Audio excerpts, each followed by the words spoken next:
Bonjour à toutes et à tous, on va commencer ce journal télévisé par une image qui fait polémique.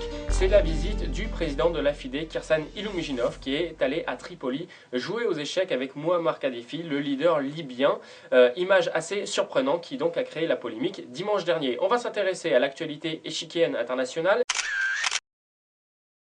Et le tournoi Sigman en Suède qui vient de s'achever, tournoi à 6 joueurs qui a vu la victoire de 3 joueurs avec donc aux premières places Wesley So le Philippin devant Anish Giri et Hans Tikkanen. On va regarder une position avec une jolie combinaison de la part de Nils Grandelus. C'est un jeune Suédois à 2547 Elo qui a créé l'association en battant le jeune Philippin Wesley So qui tout de même est 2667 Elo. C'est aux Noirs de jouer dans cette position. Les Blancs viennent de jouer tour prend C5.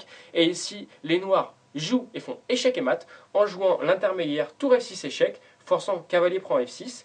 Et après dame prend F6 échec, roi G4, eh bien, les noirs font échec et mat de manière forcée en jouant dame E6 échec au roi, roi F3, dame F5 échec au roi qui force roi E2. Et maintenant c'est mat en deux coups avec dame prend F2 échec au roi, roi D1, dame D2, échec et mat. On va s'intéresser maintenant au gros tournoi qui se déroule en ce moment en Roumanie.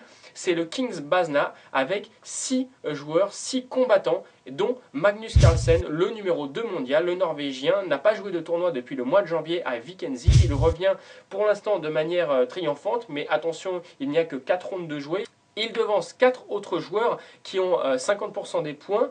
Sergei Karyakin, Hikaru Nakamura, l'américain, Vassili Ivanchuk qui s'est incliné contre Dityar Nisipeanu hier, et enfin Rajabov ferme la marche avec 1,5 point sur 4. Pour le moment, nous avons beaucoup de parties nulles, mais on peut dire qu'Ivanchuk quand même fait le show avec une victoire et une défaite. On va s'intéresser maintenant au championnat d'Ukraine qui a débuté il y a quelques jours. Championnat d'Ukraine très intéressant puisque c'est la première fois qu'il y a 50 000 € de prix. Le président de la fédération ukrainienne Kapustin a décidé de mettre un paquet d'argent sur la table pour faire venir les meilleurs Ukrainiens, bien sûr hormis Ivanchuk et Tobazna.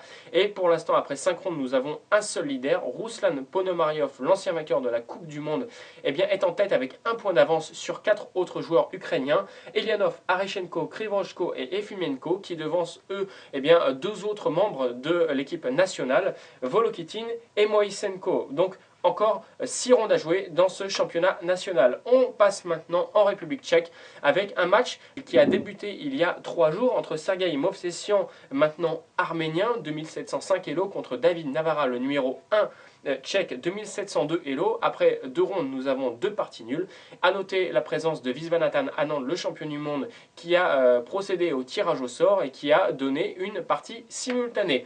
On va maintenant s'intéresser à l'actualité nationale et au top jeune qui s'est terminé le week-end dernier. Et c'est le club de Cannes qui réalise l'exploit de remporter pour la 5e fois consécutive ce titre. C'est la première fois qu'un club réalise cet exploit. Et en Corse, toujours dans les compétitions jeunes, on peut saluer la fantastique présence de 3000 enfants, 3000 scolaires à Bastia, 3082 exactement. Donc un grand bravo à Léo Battesti qui a réussi cette immense compétition.